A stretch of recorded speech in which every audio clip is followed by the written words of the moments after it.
All right. Hey, everyone. My name is Leo, and I am here with Shelley Thompson, the director and writer of Dawn, Her Dad, and the Tractor, which is streaming right now as part of the Out on Film's 35th year, which is really exciting and really great. Shelley, thank you so much for talking with us today. I'm so honored that I had the chance to watch this amazing movie.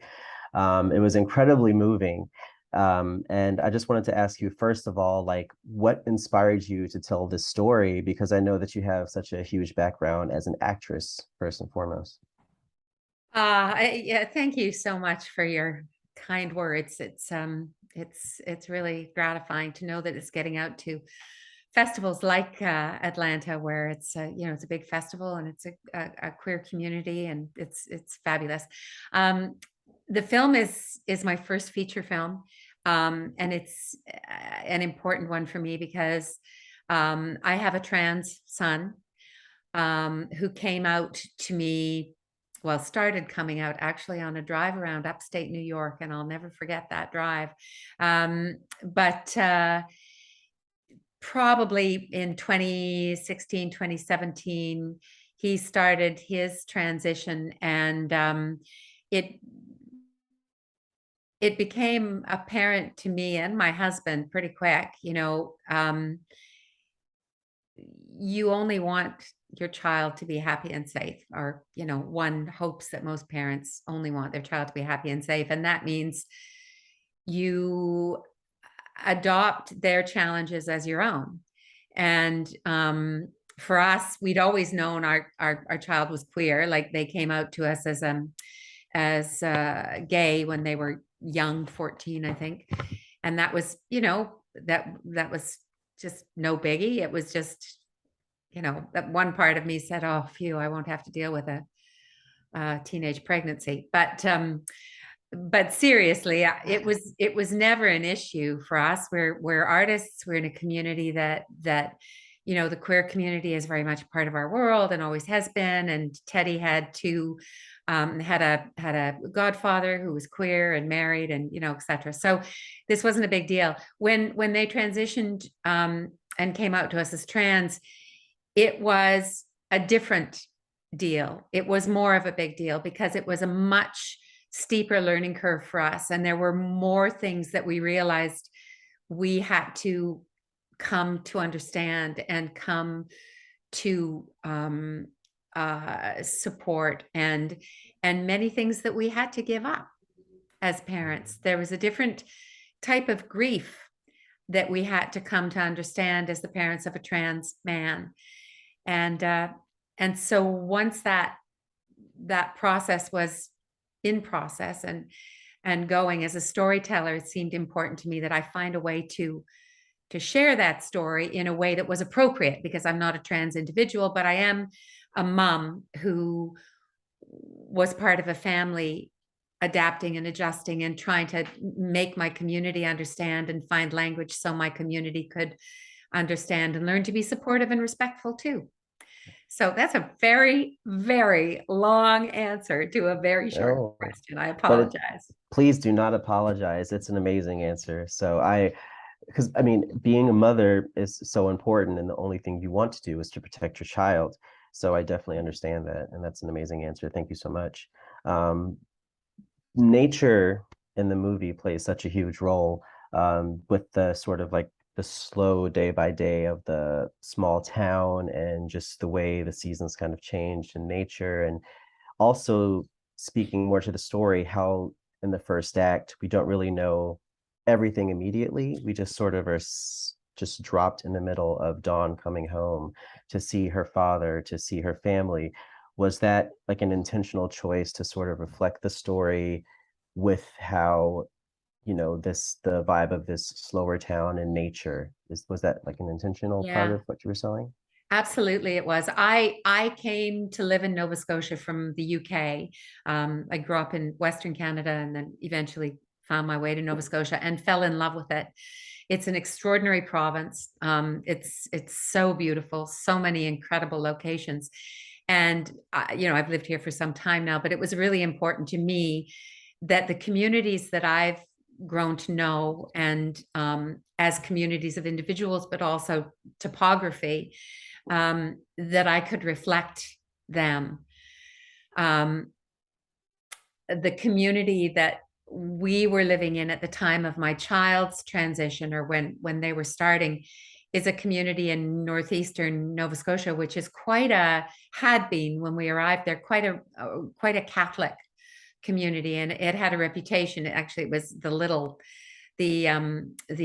nickname for this town in Eastern Canada is the Little Vatican. So you can imagine the environment that a queer kid has to cope with there. It wasn't a particularly glorious, joyous one. And but the actual environment of the town is stunning. It's just beautiful, and it meant so much to us that I really felt that, knowing how my son had gone to nature for solace, and how many people do look for a place of comfort in nature, it was important to reflect Mhm. that. Mhm. And I also really appreciated the fact that when telling the story, oftentimes queer stories that are set in smaller towns that aren't set in like the hustle bustle of the bigger cities, we get a lot of those stories. The characters in the smaller towns, the people surrounding them in the smaller towns are always so one note and so very much clearly right, or clearly left. And I love the fact that the characters in the story are actual people, and you give a heart to the smaller town folk who, you know, are oftentimes sort of relegated to being the ignorant country bumpkin. But in here, there's so many people that are just like, I see Dawn and I see you as you, and I haven't seen you since you were a child. And there are, of course, those people like, oh gosh, uh, like Marty, yeah, who just is very much against that. So in writing the story, were you was that intentionally, I wanted to sort of respect the people of this town as opposed to sort of mocking them? Oh God, 100%. I mean, those people were my friends and my neighbors, Mhm. and I knew them. And I knew all of them. And I knew the people that we'd been living cheek by jowl with were, lots of them did not understand what being queer meant. They just didn't get it. And certainly a trans individual, they just didn't get it.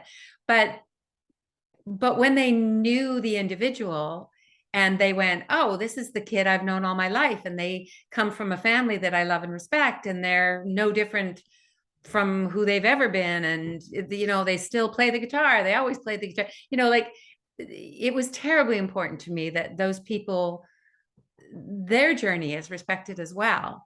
The issue, and my heart breaks for the people in the States at the moment in so many ways. I feel like the mom of all those trans kids. The the issue is that people just don't know. Right. In the best use of the word, these people are ignorant. They're not, I have to believe they're not just trying to be cruel. They're not the devil. They just are ignorant, and I just, in the same way, I want to reach out to the to those trans kids who I know are on the street and I know are Mhm. struggling, and I want to reach out and give them a hug and say, you've got a place, you've got a place. And I want to say to the parents too, guys, let's have a coffee. Let's just Mhm. this is not rocket science. It's not hard. It's not threatening. It's always been important to me to understand that those people in the villages, they are just folks who need an opportunity to be heard and to understand without being ridiculed themselves. Mhm. So figuring that balance out it's tough. It is tough. It is tough. But you did a great job. One of my favorite scenes in the film was when the I forget his name, the older gent comes in when they're having dinner. Oh, Jerry. Yeah, and he's like, "Hey." aren't you're Dawn? I haven't seen you since you were a kid." And it's just the sweetest, most sincere, like, I don't understand, but I see you and you're Dawn now, and you've grown up, and I hope you're well, and that's Yeah, beautiful, you know? yeah, I love that character. Mhm, I really love him, and I love that actor who played him. He's a really genuine, sweet, mhm. and terrific actor, and he brought all that with it. Love that. Love that. Yeah. Speaking to, more of the characters, I noticed when we entered Amy's room in the beginning, a lot of who that character was told through her childhood bedroom. And a lot of who Dawn is and was is told through her childhood bedroom. And then we meet Ethan and Banu. Um, as these characters are introduced, I was just wondering, because they are so individual, how much of how much did the actors bring to the story, or how much did you bring to the story? Was it more of a collaboration? Was it sort of 50-50? Was it everything written on the page? Just curious. Um, I think I think most writer directors will tell you that it's not everything written on the page. I mean, you because I'm an actor myself, I hope that I respect what an actor brings to it. And certainly when I started writing and rewriting, mostly because I had already a script, but then when I started rewriting and rewriting towards production, I had the people in my head pretty clearly who were going to play those I see. roles. Okay. And so the character of Tammy, for example, I hope she's not listening to this. I love her very much. Um, Amy. Um, but certainly she really influenced me in writing it. She's a super talented actor. She can also be quite clear about her opinions, um, as an individual. And Understandable. yeah, and so I had a lot of her, you know, personal quirks, sort of in my head. Um, so she was all, I was so relieved that she was able, and available to play it, because I just think she's terrific in the role. Um, and and Dawn, the character of Dawn, the young woman, beautiful young trans actress from Toronto. Um, she's an extraordinary activist and very generous with information and stuff like that. But she's also, weirdly, conversely, with all her information out on screen, she's really quite a private, shy, quiet, restrained individual. And she doesn't give a lot up.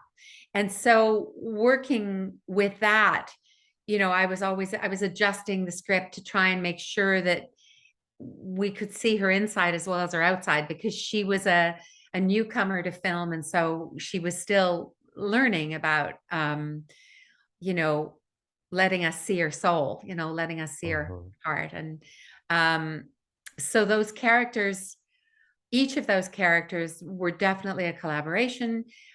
They were pretty strongly on the page. Amy and the character of Dad, Don's dad, Rob Wells. I had worked with him for years I was in Trailer Park Boys with him for years. mhm. And so I knew him really well, really respected him. He's a lovely, lovely human and a good actor. And I felt that he was delighted to be challenged by something quite different from what he usually does. And so I had Rob very firmly in my head when I was writing that character. Um, I hope that answers your Oh, question. yes. No, yeah, that's a great answer, and, like, the entire cast, I think, is really great, especially Amy, Maya, and, Rob, just amazing. One of my Um personal favorites is Byron, actually. He was just, I he's a wonderful, wonderful actor, and again, a lovely young man. I mhm, hope I've worked with him several times since, and um, I just think he's a real talent coming out of this region. I hear that. Reed Reed Price, Price. yeah, and That's amazing. he's if I don't know if you've ever seen The Sinner. Um, Yes. I've seen a he's couple in The seasons. Yeah, Sinner yeah. because they've been filming that in Nova Scotia, and he's in something called From, which is Hmm. now it's a horror thing. I think Hmm. he's in that. So he's really worth keeping your eyes peeled for. I just Awesome. love him. Love that. And I also love that Byron was such a sort of like a ray of light in this Yeah. sort of chaotic family drama that's going on. He's just like, hey, I'm here. Let's milk some cows. Yeah. Let's do a TikTok video. I'm like, dude, we, Yeah. we, we need that levity because there's a lot going on. So Yeah. it was very good, No, very good. we did. And that was Byron was on the page, but Reed really brought that. He does bring a ray of light and joy and sweetness and fun and generosity wherever he goes. He's great. Amazing. And I also just wanted to praise you on the universality of the story because I know it was filmed in Nova Scotia, but watching it, it's just like it just like a small town. It feels like almost like every town in America, like everyone knows these people, everyone knows this town, everyone knows these experiences, even though you might not necessarily, have a trans family member in your life, you can feel this sort of sense of being ostracized and having to come back and reaffirm and readjust your life to these experiences that you thought you knew, but now you don't. It's all unfamiliar. um I do want to ask, since you've had such an amazing festival run, what are the distribution plans? What's next for the movie? Well, we haven't got a distributor. Hmm. So if you know anybody, Hmm. um, we we have had hundreds of emails and letters from families, Love from that. trans individuals. Like the response through the viewing at various festivals and online. It's playing online through Crave in Canada, Okay. which is geo-blocked to Canada, Hmm. and it's there for another year, I guess. It started in March and it has 18 months. But it no, we haven't got distribution yet. We're talking to a distributor for Germany. But that kind of breaks my heart because I just want it to be seen. And Everyone needs to see this movie. It's very important. yeah, I just want people to see it. And I know that part of the challenge is it's very much. Did you see Coda, Child of Deaf I Adult? did. Yes, yes, yes. That I love that film. And I think that film, that's an Oscar winning film. And this is made with 10 and a half or $11 million, and mine is a little indie film made with $1.5 million. So there's a big difference, but it comes from the same heart place, and Hmm. it's a very similar type of film. And I think it speaks to the hunger in people to watch films with their family and be able to say, here's what my values are here, without it being, heavily Christian or heavily anything. Right. It's an opportunity for people to examine what their values are and talk about it, and pull communities together. And I feel like Coda really did that. And I know that that's exactly what I want Dawn to do. So yeah, I would love us to have, Hmm. distribution and for people to see it, especially in the States. Hmm. And it's so lovely because it is a family movie that you can Exactly. watch with your family. And I think, Yeah. there needs to be a space in the LGBTQ plus film catalog for these family friendly movies that we can all sit together and watch, you know, with my grandmother, great grandmother, and my little cousin who's like 5, Yeah, I think which is so great. too. And because the other thing is that, in the trans oeuvre, by and large, oftentimes it's been quite sexualized. Hmm. And I really, really worked to avoid that and to um A, not go into a place that wasn't mine to explore, and B, to recognize that if I want people to be able to discuss that, the entry point is not via the genitals, it just Hmm. is not. Hmm. And it's interesting because when it's come in for criticism, which is fair enough, criticism is good and it makes you think, but the the point about it not being hard hitting enough and gritty enough. And I thought, you know what? There's lots of hard hitting, gritty trans films out there. And this, go watch that film. This is just Right. not that film. Right. You're telling your this own Dawn's own story, and that's so important. Yeah. And I love that this movie ends in a place of light, in a place of hope, as opposed to, a place of depression and darkness, which, for such like a long history of trans film, queer film, it's been, a place of darkness. And there is such hope at the end of this, and I love that, of Yeah. Oh, good. I'm glad. That's my son's course. song at the Oh, end. really? I love Yeah, that's my that. son. Well, the singer in this is beautiful. That this is Hmm. a queer woman from Nova Scotia called Rose Cousins, who's a Hmm. brilliant, brilliant songwriter. She won one of Canada's top honors last year with the album of music, partly that is in this film. But the very last song in the film, which is called Hope, is written by my son and is a duet between uh, um, Rose Cousins, the other songwriter, Hmm. singer, and my son Teddy. Love that. That's amazing. Yeah, And the so music, and I loved all the country music in the movie too. yeah, Just it's beautiful, it isn't was it? so She's beautiful just and warm. oh, she's such a great there. She's a great singer, and the collaboration between her, she co-wrote a lot of uh, there were about four new songs that she wrote just for us for that film, in a collaboration with a woman who works out of Nashville quite a lot, called Bria Isabel, Mhm. Canadian, Nova Scotian, brilliant songwriter, Awesome. often works with Gordie Sampson. Yeah.